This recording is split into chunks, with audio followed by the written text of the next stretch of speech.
Secret Service needs a dramatic and immediate overhaul. That blunt assessment coming from the independent panel looking into July's assassination attempt on former President Trump in Butler, Pennsylvania. Trump was hit in the ear. A rally goer was killed and 2 others wounded. This was when Thomas Michael Crooks climbed onto a roof and opened fire. Crooks managed to fire 8 shots in 6 seconds before Secret Service snipers took him out. The new report is separate from investigations now underway by members of Congress, the Secret Service's own investigators, and by Homeland Security's oversight body. NewsNation correspondent Joe Khalil is live in Washington. And Joe, this report, it really dips into quite a bit of detail. Yeah, it does, Kelly. And I think the big takeaway here is that this is more than just cleaning up a couple of miscues. This report suggests that the real problems with the Secret Service go much deeper than that, and it starts with their leadership. The panel recommends, in their words, a refreshment of leadership, new blood coming in with new perspectives. That, in part, is already happening. The other thing I found was really interesting is one takeaway they had, that this is not financial. The problems here are not money. They say in their own words that even with an unlimited budget, that would not have fixed the many failures of July 13th. The report was done by a 4-person panel empowered by the Homeland Security Agency.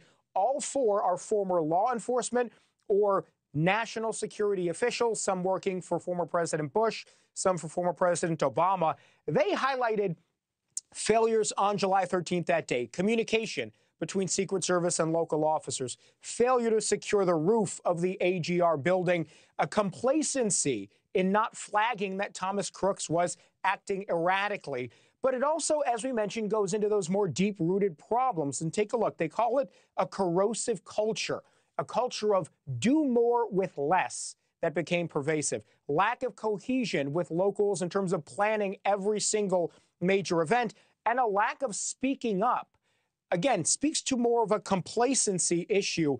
When they say do more with less, what they're talking about is, for example, even the requests for more agents for this Trump rally on July 13th, the request was done on a form that has template language saying here, and I'm going to quote now, all requested posts and assets were scrutinized by the advance team in an effort to minimize required manpower.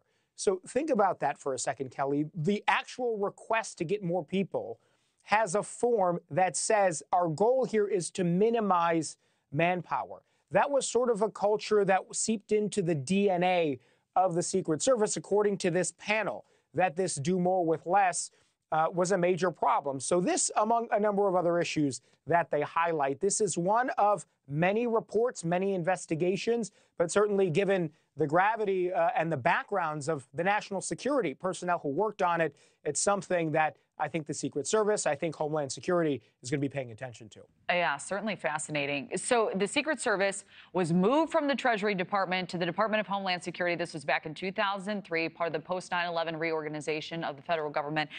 Joe, what is the Secret Service itself now saying about the panel's findings?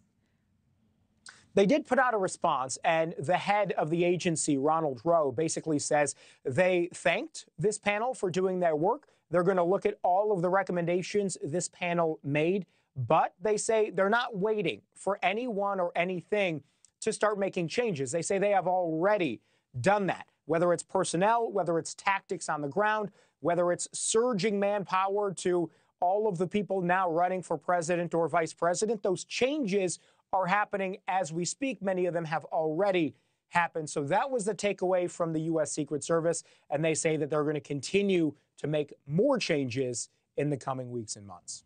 All right. Joe Khalil, excellent reporting. Thank you. Thanks for watching. Go to joinnn.com to find NewsNation on your screen. And don't forget to click the red subscribe button below to get more of NewsNation's fact-driven, unbiased coverage.